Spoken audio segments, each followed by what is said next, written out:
Bassirou Diomaye Faye, président nouvellement élu au Sénégal, lors de sa campagne électorale, nous promet une rupture systémique. Et à Mondiovision, il y a quelques jours, il vient nous dire que la sortie des pays membres de l'AES, de la CEDEAO, serait une grande blessure au panafricanisme. Et c'est là où je ne suis pas d'accord avec vous, monsieur le président du Sénégal. Je ne suis absolument pas d'accord avec vous. Voilà des jeunes à qui d'autres jeunes Sénégalais ont donné le pouvoir, qui pendant leur campagne électorale prônaient des choses, faisaient des promesses qu'on ne comprend pas, mais aujourd'hui qui viennent tenir des discours comme quoi l'AES serait une grande blessure au panafricanisme. Je ne comprends pas ça et dans cette vidéo, je vous explique pourquoi je ne suis pas d'accord avec lui. Restez donc jusqu'à la fin de la vidéo. Pour ceux et celles qui me découvrent pour la première fois à travers cette vidéo, moi c'est Leslie Mekongo. Et aussi on parle de tout ce qui touche et tourne autour de l'Afrique, de près ou de loin. Donc sur cette chaîne YouTube, vous allez trouver plein de vidéos par rapport à cette thématique-là. Et je vous invite donc à y faire un tour et à me laisser des commentaires et surtout n'hésitez pas à vous abonner à la chaîne et à partager cette vidéo autour de vous. C'est parti. Bassirou Diomaye Faye et Ousmane Sonko, comme je disais, ce sont des jeunes. Ce sont des jeunes, je dis jeunes parce que je pense qu'ils ont moins de 45 ans. En tout cas, en ce qui concerne le président Bassirou, il a moins de 40, il a 44 ans si j'ai bonne mémoire. Et quand on regarde dans la plupart de nos pays, je pense que c'est les présidents les plus jeunes même. Bon, je pense que c'est les présidents les plus jeunes. Bon, mis à part, bien évidemment, le président du Niger, Ousmane, le président du Burkina Faso, autant pour moi, mis à part lui. Et durant leur campagne électorale, ils nous prônaient la rupture systémique. Rupture systémique. Et avant même de continuer mes propos, parce que je vous vois déjà venir, vous allez me dire que non, il vient de prendre le pouvoir, il faut lui laisser le temps. Il a 5 ans de mandat et le gars n'a même pas encore fait 1 an de mandat. Vous venez déjà dire qu'il a fait des promesses qu'il ne tient pas. Non, donnons-lui du temps. Je suis complètement d'accord avec vous qu'il faut lui laisser du temps. Sur ce point-là, je ne discute pas. C'est juste que je me pose la question de savoir aujourd'hui si la rupture systémique, donc le président Bassirou nous parlait, c'était une rupture interne au Sénégal et aux Sénégalais. Parce qu'à l'international, ce que j'entends n'est pas bon. Ce que j'entends, ça ne sonne pas bien dans mes oreilles. Et c'est de ça que je veux qu'on parle aujourd'hui dans cette vidéo. Il faudrait que le président Bassirou Diomaye Faye fasse des actes qui soient cohérents avec ceux de sa génération. Alors ne prenez pas mal mes propos parce que je suis une pro Bassirou Diomaye Faye. Pourquoi? Parce que j'ai vu à travers tous les événements qui ont précédé les élections sénégalaises, j'ai vu des jeunes engagés. J'ai vu des jeunes qui sont partis en prison parce qu'ils voulaient parce qu'ils défendaient les Sénégalais, parce qu'ils défendaient le Sénégal. Donc je suis de tout cœur avec eux et je souhaite qu'ils ne soient pas comme leurs prédécesseurs. Je souhaite vraiment qu'ils puissent être des figures du changement que l'Afrique est en train de prendre aujourd'hui.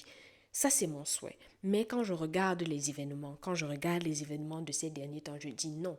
Non, monsieur le président, vous ne pouvez pas tenir ce genre de discours-là. De quel discours je parle? Lorsque le président Bassirou Diomaye Faye est arrivé en Côte d'Ivoire pour rencontrer Ouattara, d'un côté, nous avons Bassirou qui est un panafricanisme de gauche, de l'autre, nous avons Ouattara qui est un libéral de droite assumé, c'est-à-dire il assume cela.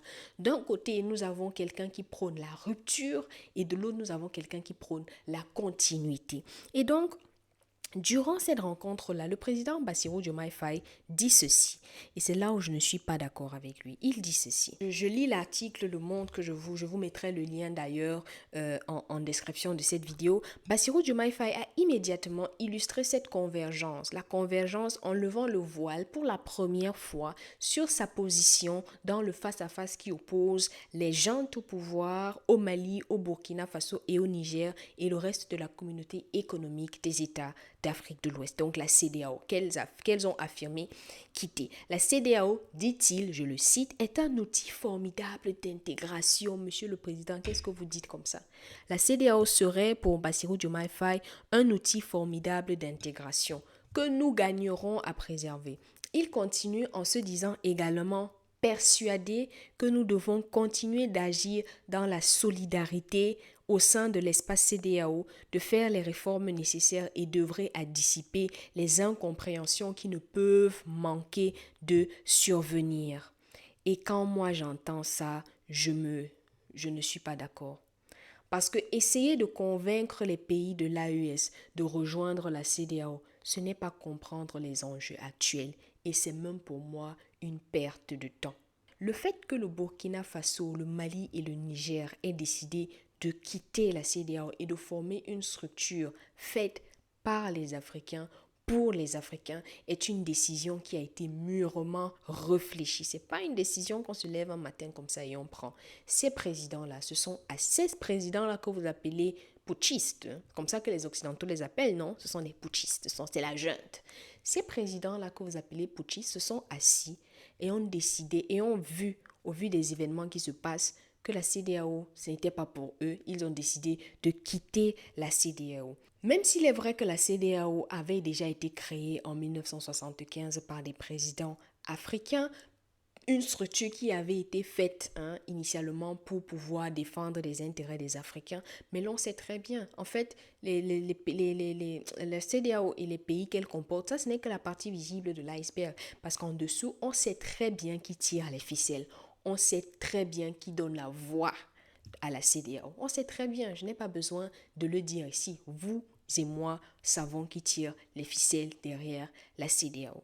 Donc aujourd'hui, nous avons l'AES qui vient nous faire comprendre que c'est une structure qui a été faite pour les Africains.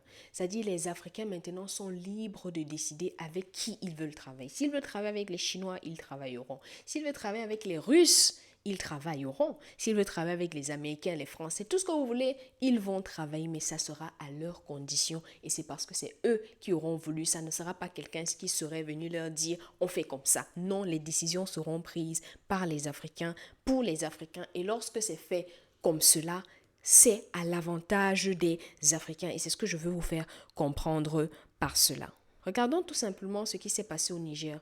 Qu'est-ce que la CEDEAO a fait pour le Niger lorsqu'il y a eu le putsch au Niger? Qu'est-ce que la CEDEAO a fait? Est-ce que la CEDEAO a défendu le Niger? Est-ce que la CEDEAO a défendu le Niger? Dites-le moi dans les commentaires. Je ne sais pas. Est-ce que nous avons vu la CEDEAO intervenir pour les Africains? C'est son but, non, à la CEDEAO, de défendre les intérêts des Africains. Est-ce que c'est ce qu'elle a fait? Non. La CEDEAO a menacé les pays africains de sanctions s'ils osaient intervenir au Niger. C'est ça, non? C'est ça qui s'est passé, non? Dites-moi si je me trompe dans les commentaires. Je me rappelle que la CEDEAO a menacé les pays que si vous attaquez, si vous osez attaquer, vous allez voir ce qui va se passer. C'est ça ou c'est pas ça? C'est ça. Voilà. Donc, et encore, lors de la 65e session de la conférence des chefs d'État des pays membres de la CEDEAO qui s'est tenue le 7 juillet dernier au Nigeria, si je ne me trompe pas, le président sénégalais Bassirou a été désigné comme facilitateur de la CEDEAO dans les discussions avec l'AES. Je m'en vais là vous lire une fois de plus le discours qu'il a tenu lorsqu'il a atterri à Dakar. Il a fait un discours où il a évoqué cette nouvelle mission en commençant par rappeler le rôle particulier occupé par la diplomatie sénégalaise dans la sous-région. Je le cite, le Sénégal est un grand pays, pas par sa superficie, mais sur le plan des hommes qui ont incarné ces institutions, particulièrement ceux qui ont animé sa diplomatie et qui ont forgé une respectabilité que nous devons préserver. Une respectabilité à laquelle le président sénégalais veut désormais aussi œuvrer. Après son élection en mars 2024, il s'est rendu notamment au Burkina Faso et au Mali le 30 mai. Bassirou Diomaye Faye estime nécessaire d'agir avant que le départ des 3 pays de l'AES, de la CEDEAO, ne soit effectif, parce que nous le savons très bien, ce départ des pays de l'AES là n'est pas encore effectif, ça prendra effet à partir du 28 janvier 2025 selon le traité de l'organisation. Donc pour lui, cette médiation là doit profiter à tout le monde. Et il dit ceci: cela a été consacré aujourd'hui dimanche 7 juillet donc lors de cette session-là dans la résolution de la CEDEAO qui a décidé de travailler à l'apaisement entre l'organisation de ces pays qui sont encore membres parce que le délai auquel leurs velléités de départ doivent être entérinées n'est pas encore arrivé. Entre-temps, nous ne pouvons pas rester les bras croisés. Notre responsabilité, c'est de travailler à rapprocher les positions, à les réconcilier, à faire en sorte qu'ils puisse y avoir une plage de dialogue entre l'organisation et les parties prenantes, notamment l'Alliance des États du Sahel, et j'espère que d'ici la fin du délai du délai de préavis, il y aura assez de discussions qui permettront de réconcilier les positions et de travailler à renforcer l'organisation afin qu'elle prenne mieux en charge les défis communs auxquels nous sommes confrontés. Voilà ce que le président a déclaré. Et là où je ne suis encore pas d'accord avec lui, c'est qu'il continue en disant, lors de son discours à Abuja, Bassirou Diomaye Faye avait estimé que ce retrait serait une grande blessure au panafricanisme. Monsieur le président sénégalais Bassirou Diomaye Faye, j'ai une question à vous poser aujourd'hui. C'est quoi le panafricanisme? Parce que vous dites aujourd'hui que si l'AES sort, si l'AES, les pays membres de l'AES se retirent de la CEDEAO, ce serait une grande blessure au panafricanisme. Monsieur le Président, c'est quoi le panafricanisme? Dites-le moi, parce que peut-être j'ai une mauvaise définition du panafricanisme, parce que quand vous sortez ce genre de discours, quand vous sortez ce genre de phrases, je me pose la question de savoir, mais c'est quoi le panafricanisme? Et pour cela, vers qui de mieux se tourner que l'une des figures les plus importantes du panafricanisme, Marcus Garvey.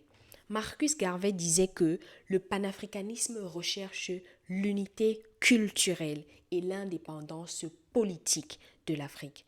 On avait des devises comme l'Afrique aux Africains ou encore rédemption de l'Afrique. C'était des devises qui étaient utilisées à ce temps-là.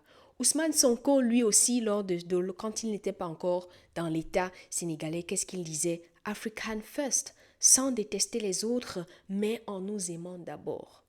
African first, sans détester les autres, mais en nous aimant d'abord. Sauf que nous voulons voir des actes. Nous voulons des actes, nous ne voulons plus de belles paroles. La véritable blessure au panafricanisme, monsieur le président sénégalais, c'est bien et belle la CEDEAO. Regardez, lorsque le président Bazoum était pris en otage par la junte au Niger, il a crié à l'aide. À qui est-ce qu'il a crié à l'aide? Vers qui est-ce qu'il a crié à l'aide? Est-ce que c'était au Mali? Est-ce que c'était au Burkina Faso? Est-ce que c'était en Côte d'Ivoire? Est-ce que c'était au Cameroun? Est-ce que c'était au Nigeria? Non. Il a crié à l'aide aux États-Unis. Il a appelé les États-Unis à venir le sortir de là. Il a appelé les États-Unis à venir le libérer. Vous pensez sérieusement que ça dérange les Occidentaux de venir intervenir dans un pays pour pouvoir protéger leurs intérêts? Bien sûr qu'ils vont intervenir s'ils voient qu'il y a leurs intérêts. Mais dites-moi, Monsieur le Président, est-ce que c'est donc ça le panafricanisme? Que lorsqu'un pays est en danger, ou du moins un président d'un pays, au lieu de crier à l'aide ou au lieu de faire des lettres à des pays voisins, va écrire, il sort du continent africain, il laisse même l'Europe, il va sur le continent américain pour demander de l'aide. Est-ce donc ça le panafricanisme, Monsieur le Président? Nous ne sommes pas dans le African First. À ce moment-là, nous ne sommes plus dans le African First lorsque nous voyons ce genre d'actes. Le panafricanisme, en réalité, c'est l'union des Africains contre l'extérieur. L'union des Africains contre l'extérieur. Est-ce que c'est ça que nous voyons ces derniers temps en Afrique? Je ne pense pas. Le président Abdourahmane Tiani a été clair sur cette question. Donc, en fait, ça ne sert même à rien d'essayer de faciliter quoi que ce soit. Il a été clair en disant qu'il n'y aura pas de retour en arrière. Il n'y aura pas de retour en arrière car la machine est déjà lancée. Nous sommes passés de l'Alliance des États du Sahel à la Confédération des États du Sahel. Et qui dit confédération dit quoi? En fait, ce sont des États.